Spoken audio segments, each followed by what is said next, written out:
The morning sun cast long shadows across the cobblestone courtyard of Buckingham Palace as tourists began gathering for the daily changing of the guard ceremony. Among the crowd stood Marcus Thompson, a 45-year-old insurance salesman from Ohio, clutching his phone and wearing his brightest tourist smile. He had saved for 2 years to bring his family to London, and this moment represented the pinnacle of their vacation. Marcus had done his research. He knew the Queen's Guard were famous for their stoic expressions, their towering bearskin hats, and their absolute dedication to remaining motionless during their duty. What he didn't know was that behind that famous discipline lay real human beings who occasionally reached their breaking point. The guard standing nearest to the palace gates was Corporal James Mitchell, a 28-year-old soldier who had served 3 tours in Afghanistan before being selected for this prestigious posting. James took immense pride in his role, understanding that millions of people around the world knew about the Queen's Guard and their unwavering commitment to duty. He had been standing at his post for nearly 2 hours, his red tunic perfectly pressed, his rifle held at exactly the correct angle.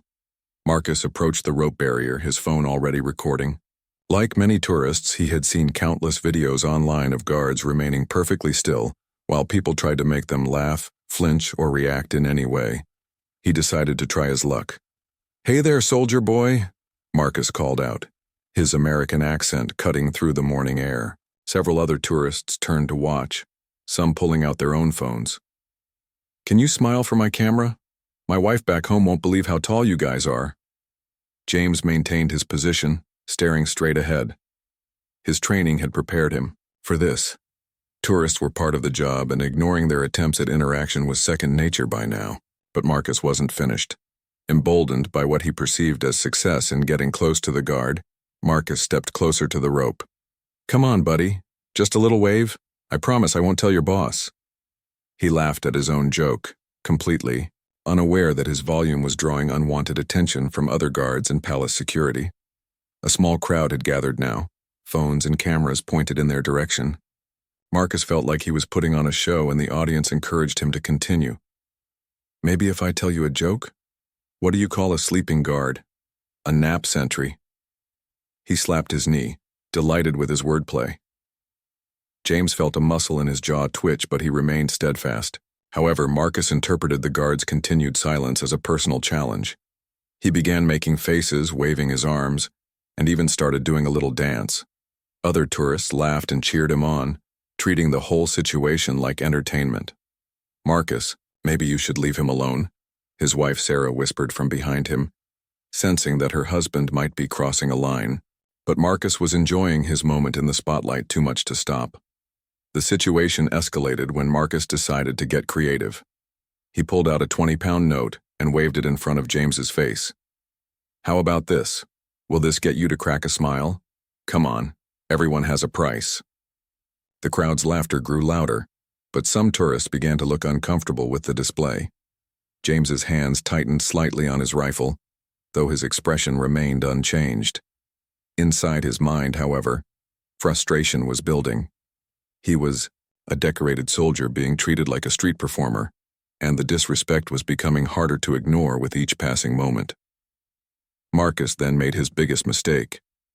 Thinking he was being clever, he reached into his backpack and pulled out a rubber chicken, a gag gift he had bought for his nephew. "Surely this will get you to laugh."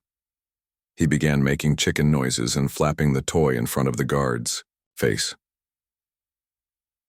The crowd's reaction was mixed now.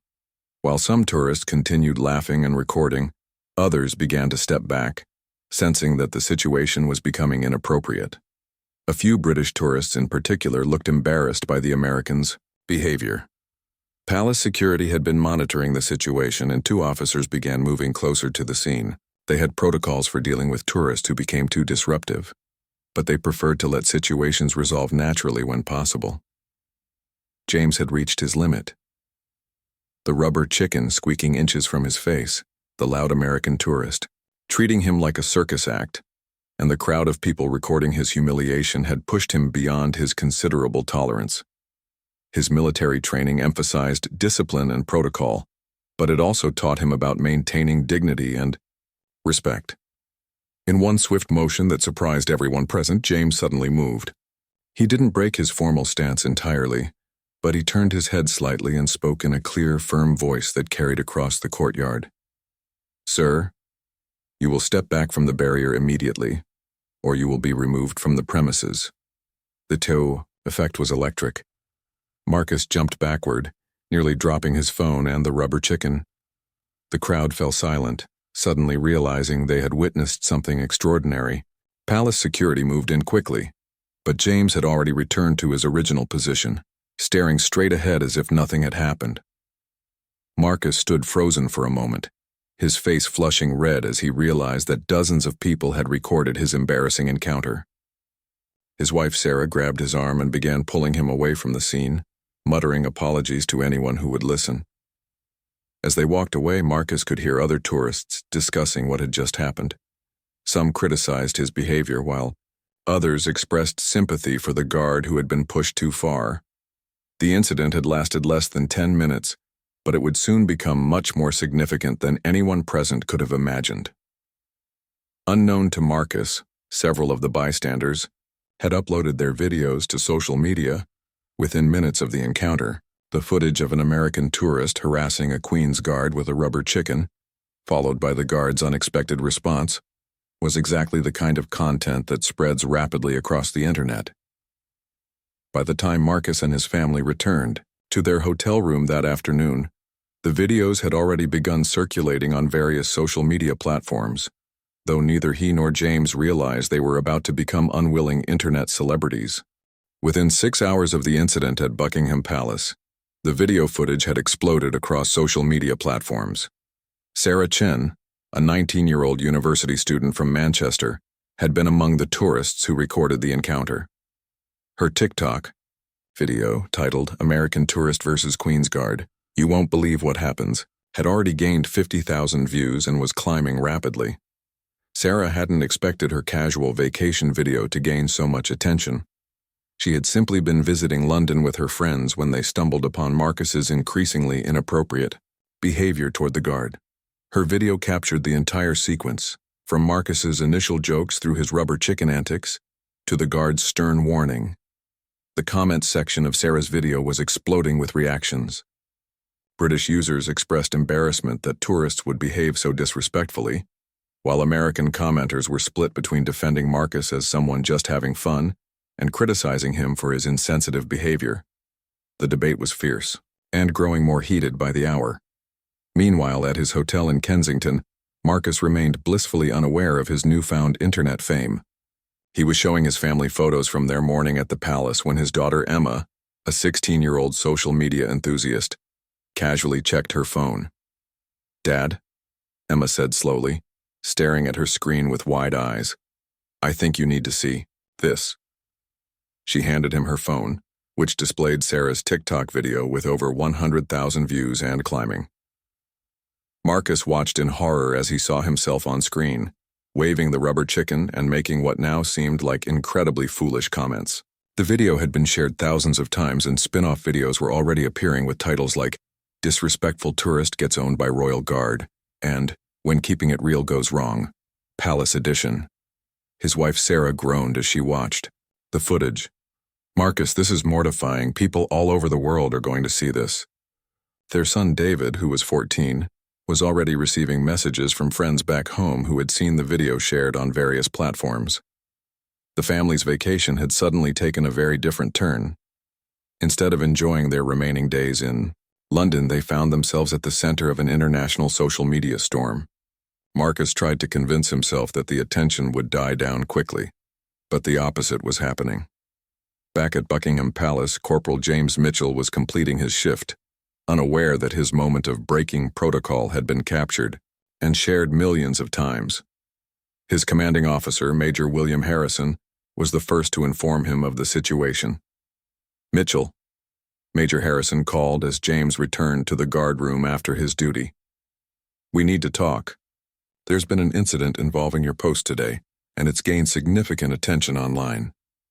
James felt his stomach drop. Breaking protocol, even slightly, was a serious matter in the Queen's Guard. He had allowed his frustration to get the better of him, and now he faced potential disciplinary action. Major Harrison showed him several versions of the video on his tablet. "Sir, I can explain," James began, but Major Harrison held up a hand to stop him. "Before you say anything, Mitchell, you should know that public reaction has been overwhelmingly supportive of your response. The tourist behavior was clearly inappropriate, and most viewers seem to understand that you were pushed beyond reasonable limits." James watched the video with a mixture of embarrassment and anger. Seeing himself on screen, being treated like entertainment by Marcus, brought back all the frustration he had felt in that moment.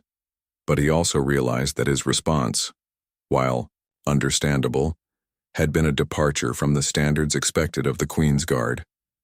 The palace's public relations team was already dealing with the situation. Social media manager Helen Roberts had been monitoring the story since the early videos appeared. What concerned her wasn't the criticism of the tourists' behavior. That was actually helping to reinforce the respect and dignity associated with the Queen's Guard, but rather the precedent of guards responding to provocation. Helen was fielding calls from news organizations around the world. The story had all the elements that media loved: a clash between cultures, a respected institution, and dramatic video footage. British tabloids were already preparing headlines like "Guard Fights Back" and "Tourists' Royal Mistake." The international aspect of the story was particularly significant. American news outlets were covering it as an example of cultural differences in tourism etiquette, while British media focused on the respect owed to royal traditions and military service members. On social media, the incident had spawned countless memes and reaction videos. People were creating their own versions of tourist encounters, and the phrase, "Sir, you will step back," had already become a popular catchphrase. The guard's measured but firm response was being praised as the perfect example of British politeness, mixed with no-nonsense authority. Marcus, meanwhile, was discovering that internet fame was not as enjoyable as he had always imagined. His hotel phone was ringing constantly with reporters trying to reach him for comment. His social media accounts, which he had rarely used before, were flooded with messages ranging from support to severe criticism. The family decided to have dinner in their hotel room rather than venture out, as Emma had spotted several people in the lobby who seemed to recognize Marcus from the video. The situation had transformed their dream vacation into a nightmare of unwanted attention. "Maybe it'll blow over by tomorrow," Marcus said hopefully, though he was beginning to understand that internet stories had a life of their own. Sarah, his wife, was less optimistic. She had been reading the comments and could see that the story was spreading far beyond the original social media posts. News programs were beginning to pick up the story for their evening broadcasts. The video provided perfect visual content, and the cultural angle made it relevant to audiences on both sides of the Atlantic. Producers were already reaching out to royal commentators and etiquette experts for their opinions on the incident. Dr. Margaret Whitfield, a professor of British Cultural Studies at Oxford University, received several calls requesting interviews about the proper way to interact with the Queen's Guard. She had studied royal protocol for decades and understood that this incident highlighted important questions about tourism, respect, and cultural sensitivity. "The Queen's Guard represents centuries of British military tradition," Dr. Whitfield explained to one interviewer. "They're not entertainers or tourist attractions in the way some visitors seem to believe. They're working soldiers carrying out an important ceremonial duty that deserves respect." As the evening progressed, the story continued to gain momentum. Late-night talk show hosts were already incorporating the incident into their monologues, and comedy writers were crafting jokes about tourist behavior and British politeness. Marcus finally turned off his phone around midnight, exhausted by the constant notifications and messages. He had gone from complete anonymity to international recognition in less than a day, and the experience was overwhelming. As he tried to sleep, he could only hope that by morning, the internet would have moved on to something else. But the story was far from over, and the consequences of those few minutes at Buckingham Palace were just beginning to unfold. The next morning brought no relief for Marcus Thompson. If anything, the situation had escalated overnight. Major news networks across 3 continents were running the story, and Marcus discovered that his rubber chicken incident had been featured on breakfast television shows from London to Los Angeles. Emma knocked on her parents' hotel room door at 7 a.m., her face pale with concern. "Dad, Mom, you really need to see this," she said, holding her laptop. The family gathered around the screen as she showed them a compilation video titled "Tourist Fails Around the World" that had prominently featured Marcus's encounter. It had gained over 2 million views in just 12 hours. More troubling was the fact that enterprising internet users had begun identifying Marcus by name. His insurance company's website had been discovered, along with his LinkedIn profile and various social media accounts. Someone had even found his high school yearbook photo and shared it alongside the palace video, creating side-by-side comparisons that were generating thousands of shares. "How did they find all this information?" Sarah asked, horrified as she scrolled through posts that included details about their hometown, Marcus's job, and even their children's schools. David, their 14-year-old son, had been awake since 6 a.m., dealing with messages from classmates who had seen the video. "Everyone at school is talking about it," he said miserably. "Some kids think it's funny, but others are saying really mean things about Dad online." The situation was spiraling beyond anything the family had imagined possible. What had started as a moment of tourist enthusiasm had become a global phenomenon that was affecting every aspect of their lives. At Buckingham Palace, the morning briefing included an extensive discussion about the incident and its aftermath. Major Harrison informed Corporal Mitchell that the palace had received over 300 media requests for interviews or statements about the encounter. "The good news," Major Harrison explained, "is that public opinion is largely supportive of your response. The bad news is that this level of attention creates challenges for our operations and protocol standards." James had spent a sleepless night thinking about the incident and its implications. He understood that his moment of frustration had created a precedent that could complicate future interactions with tourists.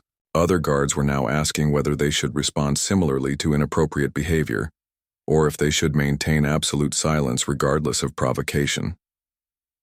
The palace's communications team, led by Helen Roberts, was working overtime to manage the media response.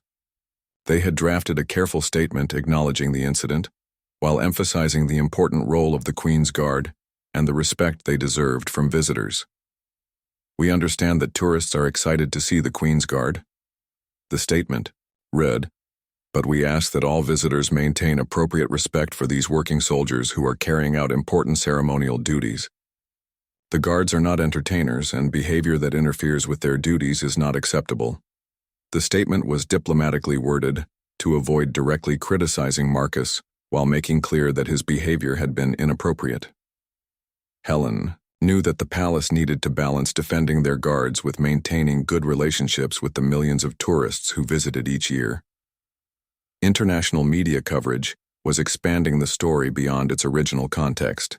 French news outlets were comparing the incident to tourist behavior at other European landmarks, while Australian morning shows were discussing it as an example of ugly American stereotypes abroad. Dr. Margaret Whitfield, the Oxford professor who had been interviewed the previous day, found herself in high demand as news programs sought expert commentary on the cultural implications of the incident. She appeared on BBC Breakfast, Sky News, and several international programs via video link. "This incident highlights a broader issue about cultural sensitivity when traveling," Dr. Whitfield explained to BBC viewers. "The Queen's Guard represent living history and military tradition. Treating them as entertainment or trying to provoke reactions shows a fundamental misunderstanding of their role and significance."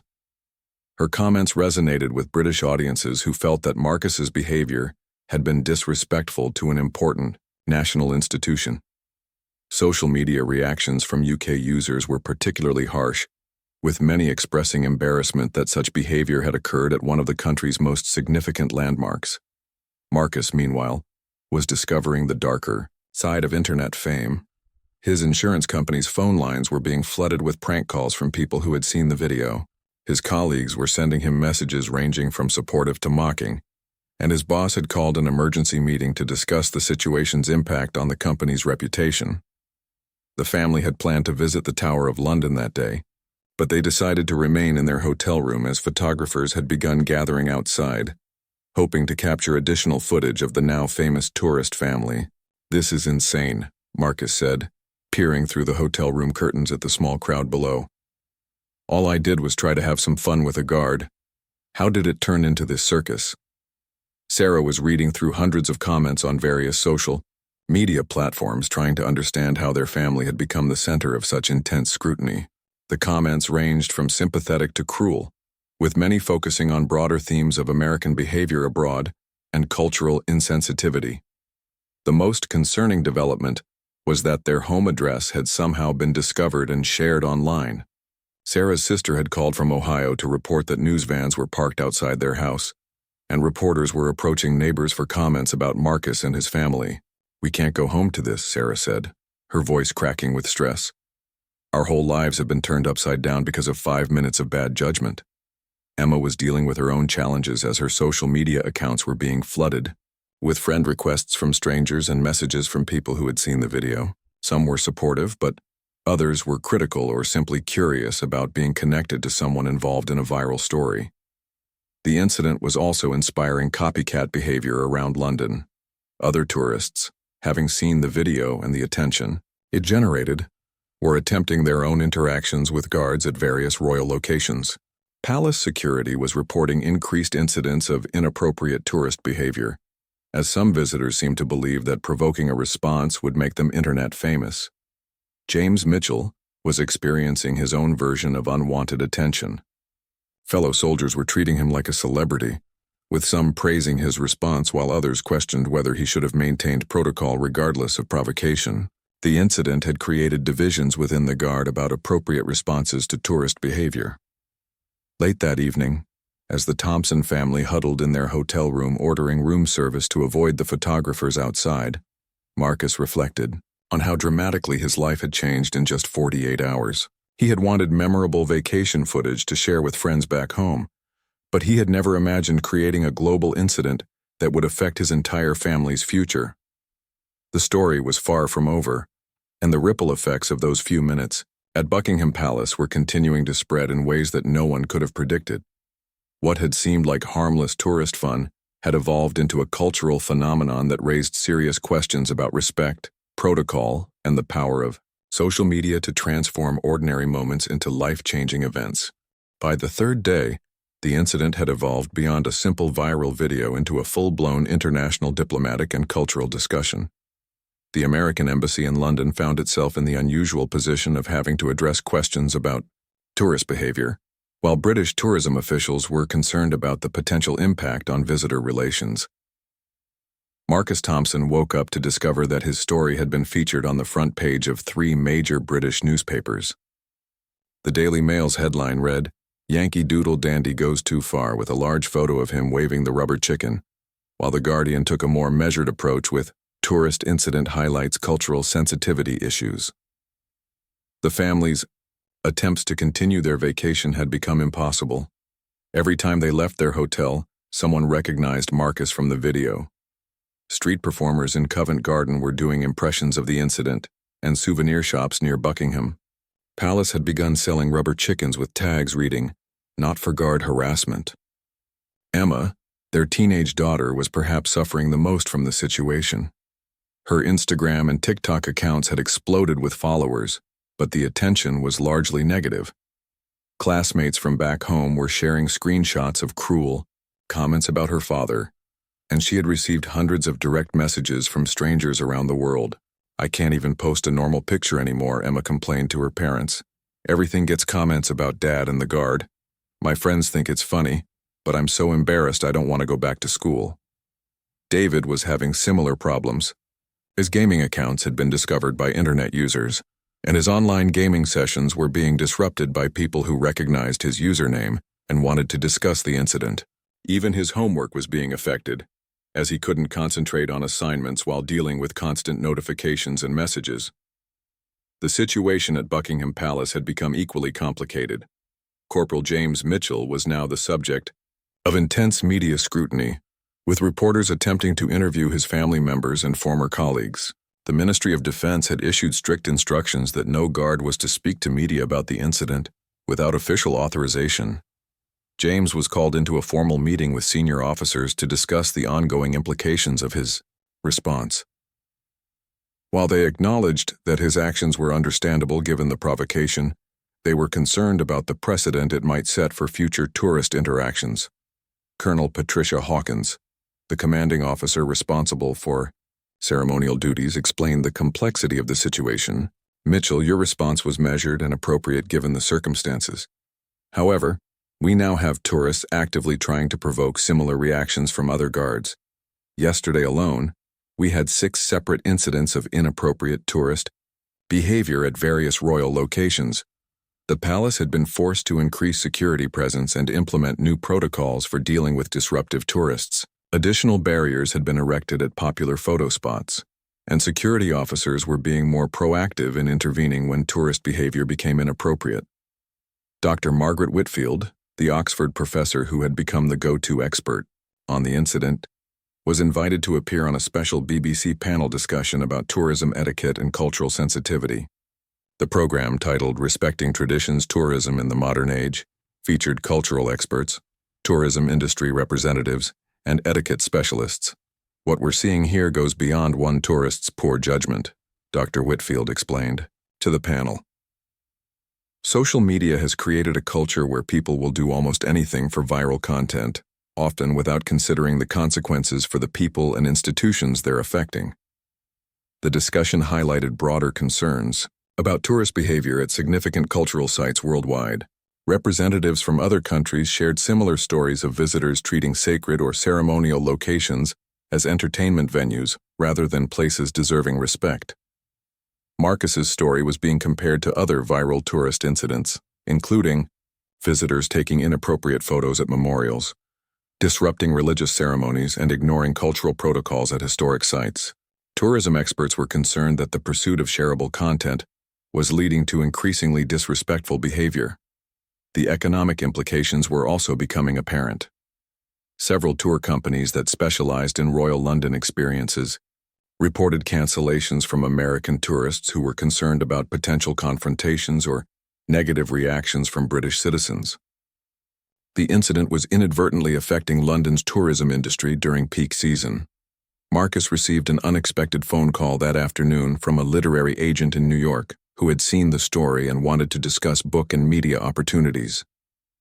"Your story has captured international attention," the agent explained. "There's potential here for a book about cultural misunderstandings, social media's impact on privacy, or the modern tourism experience." The idea of profiting from his embarrassing mistake felt wrong to Marcus, but he was also facing mounting financial pressures.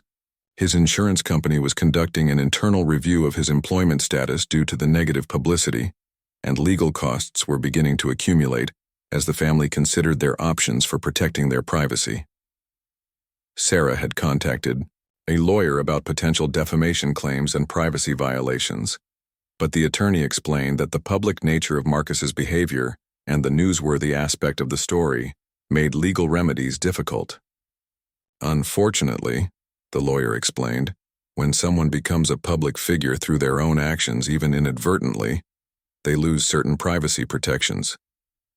The international media attention had attracted the interest of documentary filmmakers and television producers.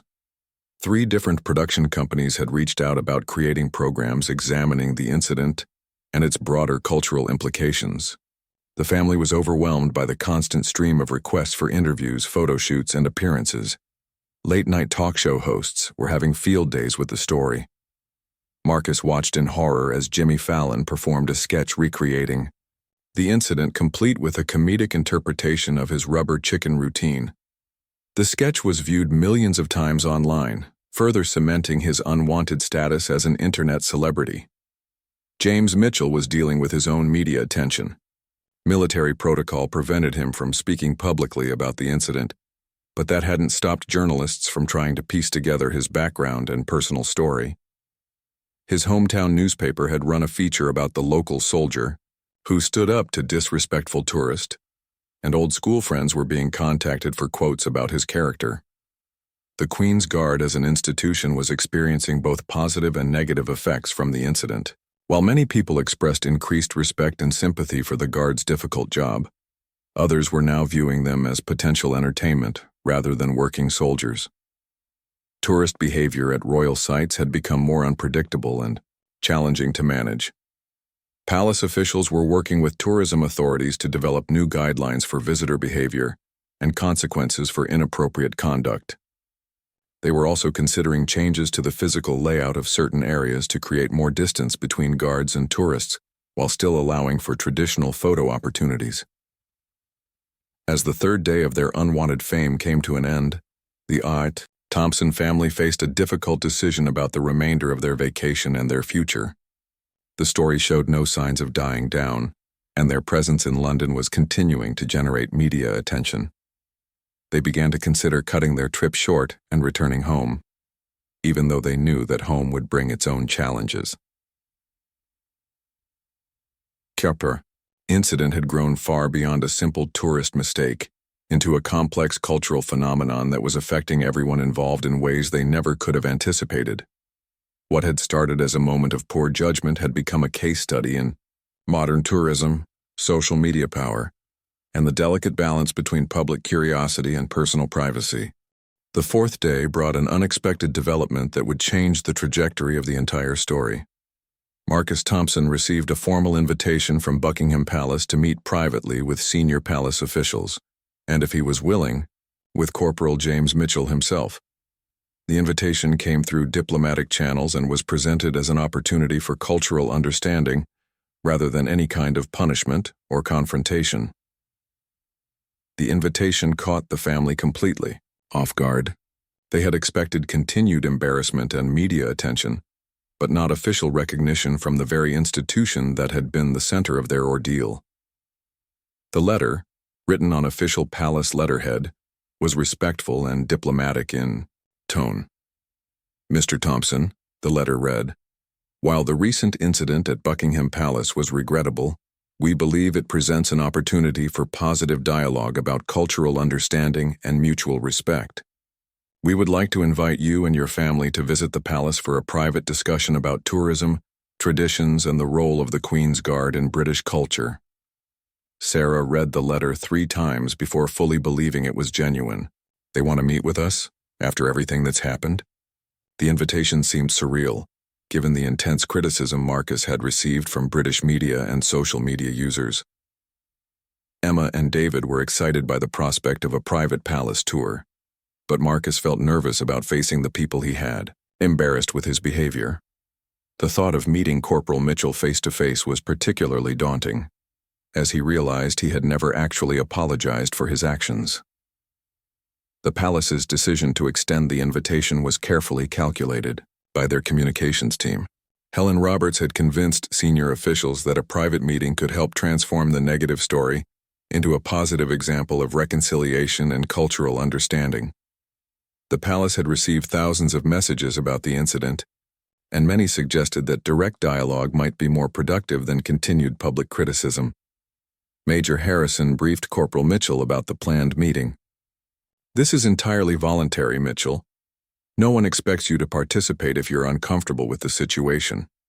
However, the palace believes this could be an opportunity to demonstrate the professionalism and dignity of the Queen's Guard. James had mixed feelings about meeting the American tourist who had caused him so much unwanted attention.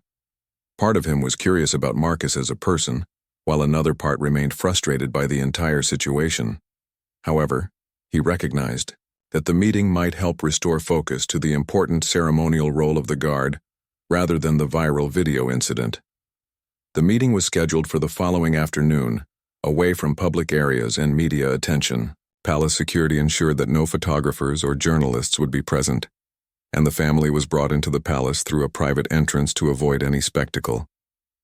When Marcus finally stood face-to-face with James Mitchell in a quiet palace office, the moment was far less dramatic than either man had expected.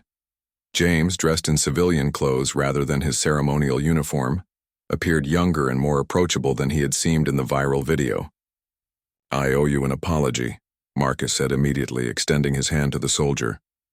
My behavior was completely inappropriate, and I'm deeply sorry for embarrassing you and disrespecting your position. James shook Marcus's hand and nodded. I appreciate that, sir. I hope you understand that my response wasn't personal. We take our duties seriously, and maintaining dignity is an important part of our role. The conversation that followed was surprisingly productive. Marcus explained that he had meant no disrespect and had simply gotten caught up in what he thought was harmless tourist fun. James described the challenges guards face daily, dealing with tourists who sometimes forget that they're working soldiers, carrying out important ceremonial duties. Palace officials used the meeting to educate Marcus and his family about the history and significance of the Queen's Guard, showing them artifacts and explaining traditions that dated back centuries. The educational component helped Marcus understand why his behavior had been particularly inappropriate in that specific context. Dr. Margaret Whitfield was invited to participate in part of the meeting via video call, providing expert context about British cultural values and the importance of royal traditions. Her presence helped frame the discussion in academic rather than personal terms, focusing on broader lessons about cultural sensitivity. The meeting lasted over 2 hours, with both Marcus and James finding common ground in their shared military backgrounds. Marcus had served briefly in the National Guard years earlier, and this connection helped them understand each other's perspective on military service and respect for uniform. Emma and David were given a private tour of parts of the palace not normally accessible to tourists, accompanied by a palace historian who explained the significance of various rooms and artifacts. The experience was educational and helped the teenagers understand why their father's behavior had been seen as disrespectful. Toward the end of the meeting, palace officials suggested that Marcus and James might consider making a joint statement about the incident, focusing on lessons learned and the importance of mutual respect between tourists and cultural institutions. Both men agreed, seeing it as an opportunity to turn a negative situation into something positive. The joint statement was carefully crafted to acknowledge Marcus's mistake while highlighting James's professionalism and the broader importance of respecting cultural traditions. The statement emphasized that tourism should be based on mutual understanding and respect, rather than attempts to provoke or entertain at others' expense. "I learned an important lesson about cultural sensitivity and respect," Marcus said in the statement. "The Queen's Guard represents centuries of British military tradition, and my behavior failed to acknowledge the dignity and importance of their role. I hope other tourists can learn from my mistake." James's portion of the statement focused on the challenges faced by ceremonial guards and the importance of public understanding. "We appreciate the interest that tourists show in our traditions, but we ask for respect and recognition that we are working soldiers carrying out important ceremonial duties. Professional behavior from visitors helps us maintain the dignity of our role." The joint statement was released the following morning through palace channels and was immediately picked up by international media. The tone of coverage began to shift from mockery and criticism to recognition of the educational opportunity the incident had provided. Social media reactions to the meeting and joint statement were largely positive, with many users praising both men for handling the situation maturely. The hashtag #RespectTheGuard began trending, with people sharing information about the history and significance of royal ceremonial duties. Tourism industry representatives welcomed the positive turn in the story, seeing it as an opportunity to promote responsible tourism practices. Several travel companies began incorporating information about cultural sensitivity and appropriate behavior into their London tour packages. The meeting had transformed Marcus from a figure of ridicule into someone who had learned from his mistakes and was willing to educate others. While he still faced challenges from the viral video's continued circulation, the palace meeting had provided him with a path toward redemption and understanding. James Mitchell found that the meeting had helped restore focus to the important aspects of his role rather than the viral incident. His fellow guards and superiors praised his handling of the situation, and he began receiving positive messages from people who better understood the challenges faced by ceremonial soldiers. As the Thompson family prepared for their final days in London, they reflected on how dramatically their vacation had changed from a simple tourist trip into a complex cultural learning experience that had affected their entire lives and potentially influenced how thousands of other tourists might behave in the future. 6 months after the incident at Buckingham Palace, the ripple effects of those few minutes continued to influence lives across 2 continents in ways that no one could have predicted. Marcus Thompson had returned to his insurance job in Ohio, but his life had been permanently altered by his brief moment of viral fame. The joint statement and palace meeting had helped rehabilitate Marcus's public image, but the internet's memory proved to be both long and selective. While many people appreciated his willingness to learn from his mistakes, the original video continued to circulate, often without the context of his subsequent apology and education. New viewers discovered the clip daily, ensuring that Marcus's embarrassing moment remained perpetually fresh. Marcus had initially declined all media opportunities, but as months passed and his employer faced continued negative publicity, he reconsidered his position. His insurance company had weathered the initial storm of prank calls and negative attention, but competitors were using the incident in subtle marketing campaigns, suggesting that their agents showed better judgment than their rivals. The literary agent who had contacted Marcus during the height of the controversy had remained persistent, and Marcus finally agreed to write a book about his experience. From tourist to teacher, What I Learned About Respect, Culture, and the Internet became an unexpected bestseller, particularly among parents and educators who used it to discuss digital citizenship and cultural sensitivity with young people. The Cure. Book success surprised everyone, including Marcus himself. He had written it primarily as a form of therapy, trying to process the overwhelming experience of sudden international attention. The publisher marketed it as both a cautionary tale about social media's power and a positive story about learning from mistakes. Marcus began receiving speaking invitations from tourism boards, cultural organizations, and educational institutions. His talks, which he titled The Rubber Chicken Incident, Lessons in Cultural Respect, became popular at travel industry conferences and university programs focused on international studies and tourism management. Emma Thompson, now a senior in high school, had channeled her experience into advocacy work around cyberbullying and digital privacy. The negative attention she had received as a result of her father's actions had given her insight into how quickly online situations could spiral beyond anyone's control. She started a blog called Collateral Damage that focused on how viral incidents affected family members who had no control over the original situation. Her blog gained a significant following among teenagers and young adults who had experienced similar situations. Emma's writing was mature and thoughtful, addressing the complex emotions of being thrust into public attention through no fault of her own. College admissions officers took notice of her advocacy work, and she received early acceptance to several prestigious universities with offers to study digital media and communications. David, the younger Thompson son, had initially struggled more with the attention, but eventually found his own way to process the experience. He became interested in military history and traditions, partly inspired by his meeting with Corporal Mitchell at Buckingham Palace.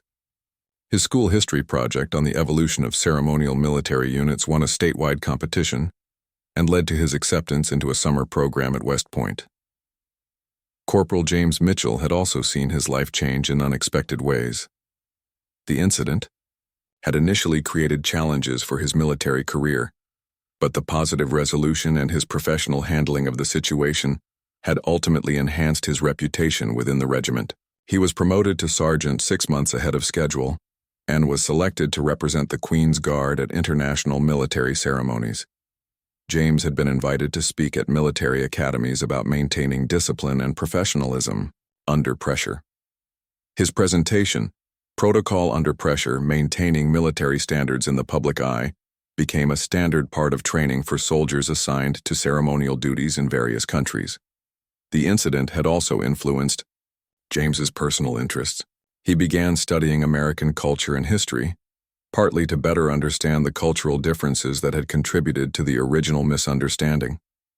His research led him to develop a friendship with Marcus through email correspondence, and they began collaborating on educational materials about cultural sensitivity for military personnel dealing with international tourists. Dr. Margaret Whitfield, the Oxford professor who had provided expert commentary during the incidents, peak media coverage found that the story had opened new research opportunities for her. She received funding to conduct a comprehensive study on tourist behavior at cultural sites worldwide, examining how social media and the pursuit of viral content were affecting visitor interactions with historical and ceremonial locations. Her research team documented hundreds of similar incidents at landmarks around the world, from tourists disrupting changing of the guard ceremonies in Athens to inappropriate behavior at religious sites in Asia. The study, published 2 years after the original incident, cited Marcus's case as a turning point in public awareness about respectful tourism practices. Sarah Chen, the Manchester University student whose TikTok video had initially spread the story, experienced her own complex relationship with the incident's legacy. While she had gained significant social media followers and even some sponsorship opportunities, she also felt responsibility for how the situation had spiraled beyond anyone's control. Sarah began using her platform to promote responsible content creation and digital citizenship. She developed a series of videos discussing the ethical implications of recording and sharing content involving other people, particularly in situations where consent might be unclear or consequences unpredictable. The tourism industry had learned lasting lessons from the incident. Major tour operators began including specific briefings about appropriate behavior at ceremonial sites in their pre-tour orientations. The phrase, "Remember the rubber chicken," became informal shorthand among tour guides for explaining why certain behaviors were inappropriate around working military personnel. Buckingham Palace had implemented several changes to prevent similar incidents while maintaining accessibility for tourists. New signage explained the role and significance of the Queen's Guard, and additional security personnel were trained to intervene more quickly when tourist behavior became inappropriate. The changes were subtle but effective in reducing confrontational situations. The incident had also influenced international diplomatic discussions about tourism and cultural exchange.